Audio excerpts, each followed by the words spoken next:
అందరికీ నమస్కారం అండి. ఈరోజు మనం వృషభ రాశి వారి యొక్క జాతక ఫలితాలను తెలుసుకోబోతున్నాము.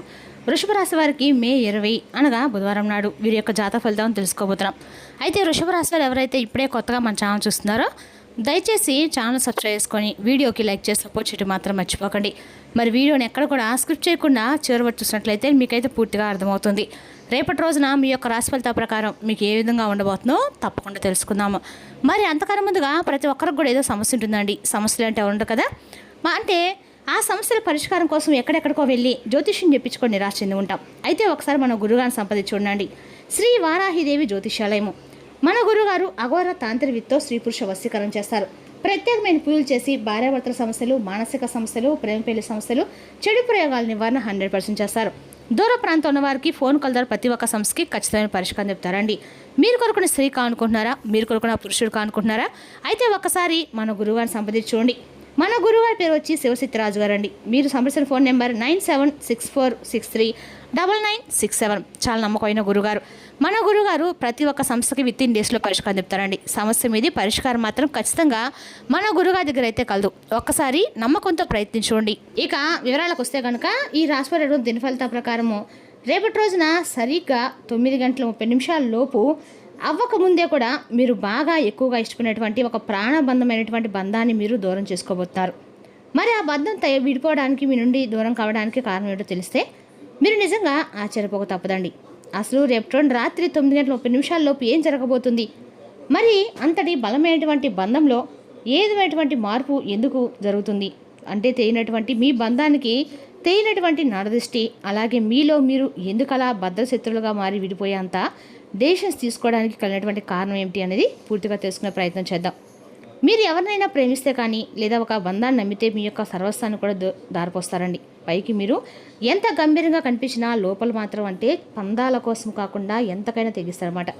పంతాలను ఎప్పుడు కూడా మీరు పట్టించుకోరు. కానీ మీలో ఉన్నటువంటి గొప్ప గుణం ఏంటంటే ఏటివారికి మీకు కొంచెం మిమ్మల్ని చూస్తుంటే మీలో ఉన్నటువంటి అసమర్థత, తెలియనటువంటి ఒక బాధ ఈజీగా కనిపిస్తుంది. అదే మీ యొక్క అమాయకత్వం. మీరందరినీ కూడా మీలాగే మంచివారని చెప్పేసి అనుకుంటూ ఉంటారు. గతంలో ఎన్నిసార్లు మీరు మోసపోయినప్పుడు కూడా అందరిని కూడా నా వాళ్ళే అని చెప్పేసి మీరు అంటూ ఉంటారనమాట. అదేవిధంగా ఎవరినైనా కానీ చాలా గుడ్డిగా నమ్మేస్తారు. సరిగ్గా ఆ నమ్మకం ఇప్పుడు మీ పాలిట శాపంగా మారబోతుంది. మీరు ఎవరికైతే ప్రాణం ఇచ్చారో వారే మీ ప్రాణాన్ని తీసేంత పని చేస్తున్నారు. ముఖ్యంగా ఈ బంధము గత కొన్ని రోజులుగా దూరం కావడం లేదు, లేదా నెలగా సంవత్సరాలుగా ఆ బంధంలో చిన్న చిన్న పొరపాట్లు వస్తూనే ఉన్నాయి. తరచూ మీరు కూడా గమనిస్తున్నప్పుడు కూడా ఆ బంధాన్ని మీరు దూరం చేసుకోవడం ఇష్టం లేక కొంచెం మీరే సర్దుకుంటూ వెళ్తున్నారు. అయితే సర్దుబాటు చేసుకుంటూ వస్తున్నప్పటికీ రేపటి రోజున ఏదో ఒక రోజైనా సరే ఆ బంధం అనేది తెలుసుకుంటారండి. మీరు అర్థం చేసుకునేటువంటి భావంతో మిమ్మల్ని మీరు చాలా తగ్గించుకుంటూ మీ యొక్క విలువలను కూడా తగ్గించుకుంటూ మీ యొక్క ప్రతి ఒక్కటి అంటే మీ గురించి తెలిసినటువంటి వాళ్ళకు కూడా ఎవరికి కూడా మీ గురించి కానీ మీ ఇంట్లో కుటుంబ సభ్యులు కానీ ఎవరికి చెప్పకుండా మీ మనసులో మీరే నలిగిపోతున్నారు. అంతా బాగుంటుందని చెప్పేసి మీరు ఆశించారు. కానీ అవతల వ్యక్తి మనసులో మీపై ఉన్నటువంటి ద్వేషం, స్వార్థం క్రమంగా ఎక్కువైపోయింది. మీరు మౌనంగా ఉన్న కొద్దిమంది మీరు మౌనంగా ఉన్నప్పటికీ కూడా వారు మిమ్మల్ని ఎక్కువగా చులకన చూడడము మొదలుపెట్టారు. అయితే రేపటి రోజున పరాకాష్ఠకి జరిగిందని చెప్పుకోవాలండి. అలాగంటే రేపటి రోజున ఆ షాకింగ్ క్లైమాక్స్ ఏదైతే ఉందని ఇప్పుడు మనకు పూర్తిగా తెలుసుకుందాం. రేపటి రోజు రాత్రి 9:30 లోపు ఆ బంధం ఎలా నుండి దూరం అవుతుంది అంటే ఇది మీరు ఊహించినటువంటి ట్విస్ట్ అనమాట. మీకు అత్యంత ఆప్తమిత్రుడు ఎవరైనా కావచ్చండి. మీకు బాగా తెలిసినటువంటి ఒక స్నేహితురాలో మీరు ఇన్నాళ్ళగా ఆలోచించినట్టు ఒక ప్రేమబంధం కూడా కావచ్చు. మరి రేపు 9:30 లోపు మీరు ఒక నిజాన్ని తెలుసుకుంటారు. ఆ వ్యక్తి కేవలం ఇన్ని రోజులు మిమ్మల్ని వాడుకుంటున్నారు, లేదా మీ వెనక గోతులు తవ్వుతున్నారు. సాక్ష్యాలతో సహా మీరు పూర్తిగా అర్థమవుతుంది. వివరంగా చెప్పాలంటే రేపు ఈ ఫోన్ కాల్ కానీ ఒకరి ద్వారా తెలిసినటువంటి ఒక విషయం వల్ల మీ మధ్య మాటల యుద్ధం అలా అలా పెరుగుతూ జరుగుతుంటుంది. ఆ వాదన ఎంతగా ఎక్కువైపోతుందంటే ఇకపై మీ యొక్క ముఖం నాకు చూపించట్లేదని చెప్పేసి ఒకరికొకరు అనుకొని ఆ బంధాన్ని శాశ్వతంగా స్వస్తి పలికేలా ఉంటుంది. మరి 9:30 తర్వాత సమయంలో మీ జీవితంలో ఇది ఒక చేదు జ్ఞాపకంగా కూడా మీకు మిగులుతుంది. ఎందుకంటే మీరు ఇన్ని రోజులు కూడా భరిస్తూ వచ్చారు.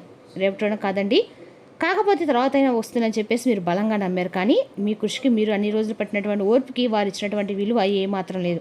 ప్రతి విషయంలో కూడా వారు ఏదో ఒక విధంగా మిమ్మల్ని కిందకు లాగాలని చెప్పి చూశారు. కానీ మీరు మాత్రం తట్టుకోలేకపోయారు. దీనికి కారణము ఆ వ్యక్తి చేసినటువంటి నమ్మక ద్రోహం. అయితే దీని అంతటికి కూడా కారణము అది కేవలము డబ్బు కానీ, ఈర్ష కానీ, లేదా వారికంటే మీకు ఈ బాగా సెటిల్ అవుతుందని మీకు వస్తున్నటువంటి మంచి పేరును చూసి తట్టుకోలేకపోవడము. మీరు ఎవరికైతే అంటే గుండెల్లో పెట్టుకొని నిలబడ్డారో వాళ్ళు మిమ్మల్ని గుండెల మీద తరడము, ఇదంతా కూడా మీ మనసుకు చాలా తీవ్రమైన లోటును మిగులుస్తుంది.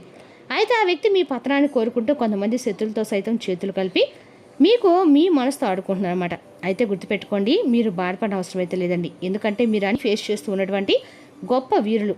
అంటే చిన్నప్పటి నుండి కూడా ఎన్నో రకాల బరువు బాధలు మోసారు, కష్టం విలువ తెలుసు.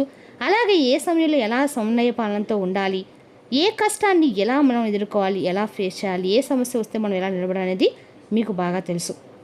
కాబట్టి ప్రతి దానికి కూడా మీరైతే కృంగిపోవడం, బాధపడడం, నిరాశపడము ఇవన్నీ కూడా గడిచిపోయినటువంటి కొన్ని సంవత్సరాలు జరుగుతున్నాయి. కాబట్టి మీరేమి అనే దేనికి కూడా భయపడ అవసరం లేదండి. మీరు అత్యంత ప్రియమైన బంధాలు చాలా ఎక్కువగా మీ చుట్టూ ఉన్నాయని చెప్పి తెలుసుకోలేకపోతున్నారు. గుడ్డిగా కొంతమంది వ్యక్తులు నమ్మి అదే నిజమైనటువంటి బంధం అని చెప్పి తెలుసుకోలేక వారిని నా అని మీరు పూర్తిగా నమ్మేశారు. బాగా ఎక్కువగా నమ్మకం కలిగించుకోవడం వల్ల ఈరోజు మీరు కొన్ని ఎదురు దెబ్బలను ఫేస్ చేయాల్సి వస్తుందన్నమాట. కాబట్టి ఇకనైనా గుర్తించండి, మీరు మానసికంగా చాలా స్ట్రాంగ్గా ఉంటారు. ఒంటరితనాన్ని అనుభవిస్తున్నప్పటికీ మీకు నిజం చెప్పాలంటే ఒంటరితనమే చాలా గొప్ప నిర్ణయం అండి. ఒంటరిగా ఉంటే ఏ బాధలు కూడా మనల్ని ఏమి చేయలేవు. అయితే మిమ్మల్ని కలిగించేటువంటి బాధ లాభ నష్టాలు ఏంటంటే ఈ రేపటిలోని విషయాన్ని కడుపులో ఉంచుకోవడం కంటే కూడా బయటకు కక్కేయడం మేలు కదా.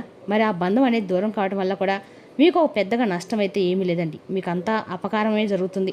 భగవంతుడు మీకు అపకారమే చేశాడు. మరి ఆ బంధాన్ని దూరం చేసుకోవడం అనేది రేపటి మీరు కొంచెం బాధగా అనిపించినప్పుడు కూడా కృంగిపోకుండా బలంగా నిలబడండి. అలాగే రేపటి మీరు తప్పకుండా లక్ష్మీనారాయణ యొక్క ఆరాధన చేసుకోండి. ముఖ్యంగా రేపటి తప్పకుండా శ్రీహరి నామస్మరణ, ఓం నమో భగవతి దేశ మంత్రాన్ని జపించుకోండి. ఇక అలాగే దగ్గరలో ఉన్నటువంటి స్వామివారి సంబంధించినటువంటి ఏ రూపాన్నైనా పర్వాలేదని దగ్గరలో ఉన్నటువంటి ఆలయం సందర్శించండి. అంటే విష్ణుమూర్తి అంటే ఆలయంలో రాముల వారు కానీ కృష్ణుడు కానీ అన్ని రూపాలండి. ఏ నామాన్ని జపించండి, ఏ స్వామిని దర్శించండి, మనసు చాలా ప్రశాంతంగా ఉంటుంది. అంతేకాకుండా రేపటి మీరు ఎవరితో కూడా గొడవలు పెట్టుకోకండి. ఒంటరిగా ఉండి పాత విషయాలను కూడా తలుచుకోకండి.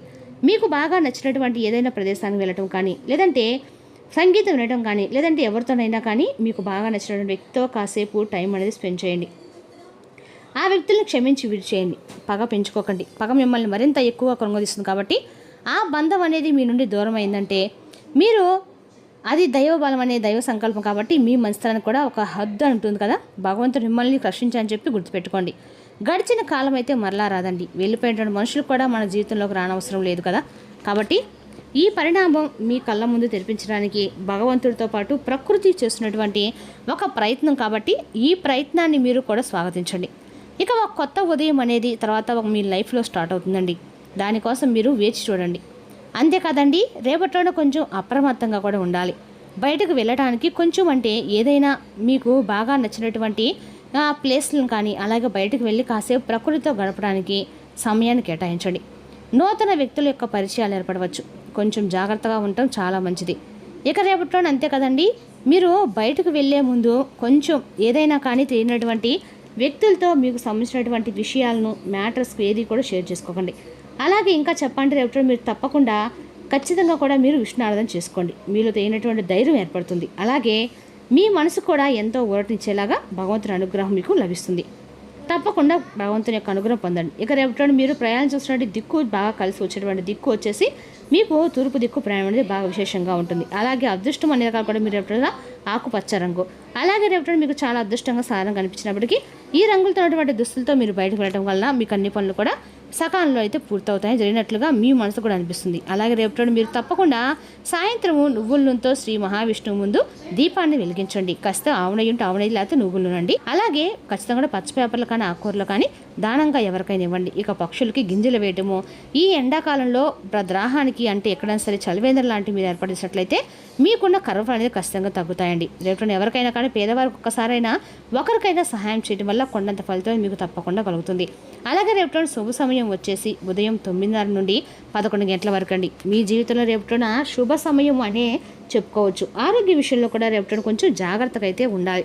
దీర్ఘకాలికమైనటువంటి అనారోగ్య సమస్యలు మిమ్మల్ని కొంచెం బాధ పెట్టవచ్చు. కాబట్టి కొంచెం ఆరోగ్య విషయంలో జాగ్రత్తగా ఉండండి. నీరు ఎక్కువగా తీసుకోండి. విశ్రాంతి తీసుకోవడం అనేది చాలా మంచిది. అంతేకాదండి, రేపటిన తొందరపాటు నిర్ణయాలు మాత్రం అస్సలు తీసుకోకండి. పని విషయాల్లో కొంచెం జాగ్రత్తగా ఏదైనా కానీ నిర్ణయాలు తీసుకుంటే లాభం అనేది మిమ్మల్ని వరిస్తుందండి. అది చిన్న అవకాశమైనా పెద్ద అవకాశమైనా కానీ తొందరపాటు నిర్ణయాలు తీసుకోకండి. ఏదైనా కానీ కుటుంబ సభ్యులతో చిన్న చిన్న అపార్థాలు రావచ్చు. కాబట్టి మాటల్లో కొంచెం శాంతంగా ఉండడం మంచిది. ఏదైనా కానీ తొందరపడడం అనేది ఏదైనా ఒక మాట అనడం వల్ల ఏదైనా రేపటి రోజున మీకు కొంచెం మనసు విప్పడానికి సిద్ధంగా ఉంటుంది. కాబట్టి మనం తొందరపడి ఏ మాట కూడా మాట్లాడకండి. శాంతంగా కుటుంబ సభ్యులతో మాట్లాడండి. చిన్న చిన్న అపార్థాలు అందరికీ వస్తూ ఉంటాయి, కానీ మనం అనేటువంటి మాట మాత్రం లైఫ్ లాంగ్ గుర్తుండిపోతుందండి. కాబట్టి ఏదైనా కానీ ఆలోచించి మాట్లాడడం, మన బంధాలని నిలబెట్టుకోవడం చాలా మంచిది. అవసరం లేనటువంటి బంధాలను మనం మనల్ని మోసం చేసినటువంటి బంధాలని భగవంతుడు దూరం చేస్తున్నందుకు భగవంతుడు కూడా కృతజ్ఞతలు చెప్పుకోవాలండి. ఈ విషయంలో మాత్రం మీరు బంధం దూరమైందని మాత్రం బాధపడకండి. ఎందుకంటే భగవంతుడే మనకి ఏది దగ్గర చేయాలనుకుంటే చేస్తారండి, లేకపోతే లేదండి. అది మాత్రం మీరు గుర్తుపెట్టుకోండి. రేపటి మీరు ధ్యానము మరియు యోగా ఆధ్యాత్మిక శారీరక ప్రయోజనకరంగా ఉంటాయి. కొన్ని ముఖ్యమైన పథకాలు అమలు జరిగి మీకు తాజాగా అంటే ఆర్థిక లాభాలను చేకూరుస్తాయి. ఇంట్లో పండుగ వాతావరణం మీ టెన్షన్ తప్పిస్తుంది. కేవలము శ్రోతలాగా మిగిలిపోకుండా మీరు కూడా వీటిలో పాల్గొనడం మానకండి. ప్రేమ అన్నిటికీ ప్రత్యేకమైన రేపటి మీరు తెలుసుకుంటారండి. రేపటి మీరు పొందిన విజ్ఞానము మీరు సహోద్యోగులతో పనిచేసేటప్పుడు సమానులుగా ఉంచుతుంది. డబ్బు, ప్రేమ, కుటుంబం గురించి ఆలోచించడం వల్ల ఆధ్యాత్మికంగా మీ యొక్క ఆత్మ సంతృప్తి కొరకు ఆలోచించండి. ఈ ప్రపంచం మొత్తంలో మీరొక్కరే ఉన్నారని అనిపించేలా రేపటి మీ జీవిత భాగస్వామి మీతో ప్రవర్తిస్తారు. గొప్ప ఆరోగ్యం కోసం తూర్పు ముఖంగా ఉన్నప్పుడు ఆహారం భుజించండి, ఆరోగ్యం బాగుంటుంది. తూర్పు ముఖం లేదా ఉత్తరం ముఖం కూర్చొని భోజనం చేయడం వల్ల ఆరోగ్యం బాగుంటుందండి. అదేవిధంగా రేపటి రోజు నేను చెప్పాను కదా, శ్రీ మహావిష్ణువు ఏ రూపంలో అయినా కదా మీరు సందర్శించి స్వామివారి ఆలయంలో ప్రదర్శించి మీరు ఆ స్వామివారిని సందర్శించి స్వామివారి కృపకు మీరు కటాక్షలు అవ్వండి. సో తెలుసుదాకండి రాశి యొక్క జాతక ఫలితాలను తిరిగి రేపటిలో మళ్ళీ కలుసుకుందాం. Thank you for watching.